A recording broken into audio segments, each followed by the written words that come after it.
বিসমিল্লাহির রহমানির রহিম। অমুজ স্বাদে আঙ্গুল চেটেপুটে খাওয়ার মতন একটা মাছের চচ্চড়ি বা ভুনা রেসিপি নিয়ে হাজির হয়েছি আপনাদের মাঝে।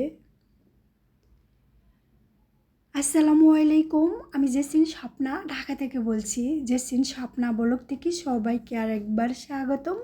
কাছে এবং দূরে, দেশ ও দেশের বাইরে যে যেখান থেকে আমার ভিডিও দেখছেন এবং দেখবেন, আশা করছি আল্লাহর রহমতে সবাই ভালো আছেন। আলহামদুলিল্লাহ, আমিও আপনাদের দোয়া ছোট্ট পরিবার নিয়ে ভালো আছি।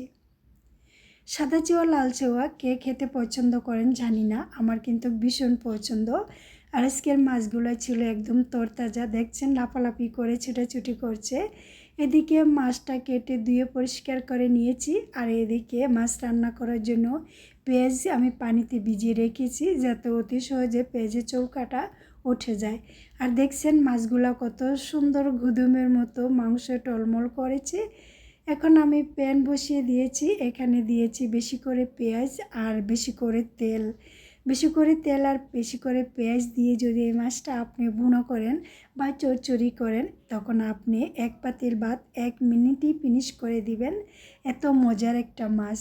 আর এখন দিয়ে দিয়েছি একটা তেজপাতা, দিয়ে আমি খুব সুন্দর করে তেলের ভিতরে পেঁয়াজটাকে লাল লাল করে ভেজে নিচ্ছি।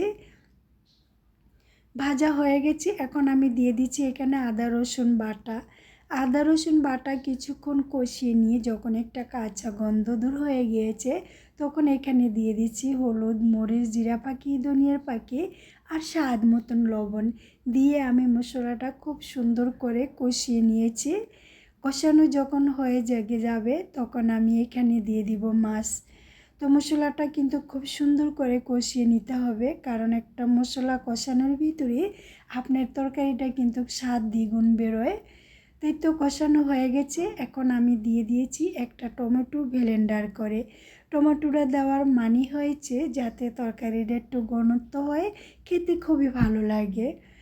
এবং আবার ফিরে আমি কিছুক্ষণ কষিয়ে এখন আমি দিয়ে দিয়েছি মাছ। এখানে ছিল 1 কিলো মাছ। এই মাছটা খেতে অসাধারণ। যদি আপনি পরিমাণ মতন ঠিকঠাকভাবে রান্না বা ভুনা করতে পারেন, এই মাছের তরকারি দিয়ে আপনি 1 কেজি বা 1 পাতিলের ভাত ফিনিশ করে দিতে পারবেন। আমি যেটা করি সেটাই আমি আপনাদের মাঝে শেয়ার করেছি। মাছটা যে পানি দিয়েছি সেই পানির ভিতরে খুব সুন্দর করে সিদ্ধ করে কষিয়ে রান্না করব। আর এখন আমি দিয়ে দিয়েছি টমেটো। এই ধরনের মাছগুলা টমেটো, ধনিয়া পাতা, পেঁয়াজ দিয়ে যদি আপনি মন মতো পছন্দ মতো ভুনা করতে পারেন, তাহলে কিন্তু খেতে অসাধারণ হয়। তো এখানে আমার মাছটা রান্না হয়ে গেছে, স্বাদের জন্য কয়েকটা ধনিয়া কুচি পাতা ছিটিয়ে দিয়েছি। আজকে আমার এই ভিডিও যদি তোমাদের কাছে ভালো লাগে, প্লিজ একটা লাইক দিবে। আর তুমি যদি এই ধরনের ভিডিও পেতে চাও বা পছন্দ করো, চাইলে আমার চ্যানেলটাকে সাবস্ক্রাইব করে পাশে থাকা বেল আইকন অন করে পাশে থেকে যেতে পারো, যাতে ভিডিও ছাড়া মাত্র নোটিফিকেশন তোমার কাছে পৌঁছে দেয়। আর তুমি যদি এই কাজটা অলরেডি করে থাকো, তোমাকে অসংখ্য ধন্যবাদ। এখন আমি পরিবেশন করে তোমাদেরকে দেখাচ্ছি কেমন লাগছে তোমাদের। নিশ্চয়ই তোমাদের জিভে পানি টলমল করছে। সবাই ভালো থাকবে। আল্লাহ হাফিজ। আসসালামু আলাইকুম।